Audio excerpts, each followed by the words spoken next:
আসসালামু আলাইকুম রহমতুল্লাহ। সম্মানিত ভিউয়ার্স, আশা করি সকলেই ভালো আছেন। সবাইকে লাইভবোর্ড পরিবারের পক্ষ থেকে আন্তরিক শুভেচ্ছা এবং অভিনন্দন। আজকের ভিডিও থেকে জানতে পারবেন লাইভবোর্ডে কিভাবে মোবাইল রিচার্জ করবেন। তো লাইভবোর্ডে মোবাইল রিচার্জ করতে হলে সর্বপ্রথম আপনাকে লাইভবোর্ড অ্যাপসের মধ্যে প্রবেশ করতে হবে। এখন আমি লাইভবোর্ড অ্যাপসের মধ্যে রয়েছি। লাইভবোর্ড অ্যাপসের মধ্যে যাওয়ার পর এখানে মোবাইল রিচার্জ নামে যে অপশনটি রয়েছে সেই মোবাইল রিচার্জ অপশনে ক্লিক করবেন। এখানে মোবাইল রিচার্জ অপশনে ক্লিক করে আপনাকে দেখতে পারবেন এখানে আপনি যে কোনো অপারেটর সিলেক্ট করতে পারবেন। তবে মোবাইল রিচার্জ করার আগে অবশ্যই আপনার ভাউচার ব্যালেন্সে টাকা থাকতে হবে। এখানে বাউচার ব্যালেন্সে টাকা আছে কিনা এটা চেক করার জন্য দেখেন ওয়ালেট নামে একটি অপশন রয়েছে। এই ওয়ালেটে ক্লিক করবেন। ওয়ালেটে ক্লিক করার পর আপনাকে এরকম একটা ইন্টারফেসে নিয়ে আসবে। এখান থেকে দেখেন সি ভাউচার ব্যালেন্স নামে একটি অপশন রয়েছে। এই যে সি ভাউচার ব্যালেন্সে ক্লিক করবেন। সি ভাউচার ব্যালেন্সে ক্লিক করার পর দেখেন অ্যাড ভাউচার ব্যালেন্স নামে একটি অপশন রয়েছে। এই অপশনে যাবেন। এখান থেকে আপনি সর্বনিম্ন 20 থেকে শুরু করে 250 টাকা পর্যন্ত বা তার অধিকও কিন্তু এখানে আপনি যে কোনো পরিমাণ ভাউচার ব্যালেন্স অ্যাড করতে পারবেন। তবে সর্বনিম্ন 20 টাকা পর্যন্ত অ্যাড করতে পারবেন।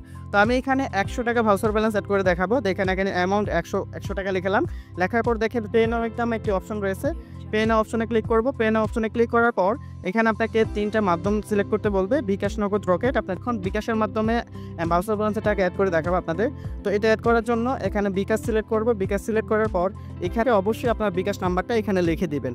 তো আমি এখন আমার বিকাশ নাম্বারটা লিখে দিয়েছি। বিকাশ নাম্বারটা লেখা হয়ে গেলে দেখেন এখানে কনফার্ম নামে একটি অপশন রয়েছে। এই কনফার্ম অপশনে ক্লিক করবেন।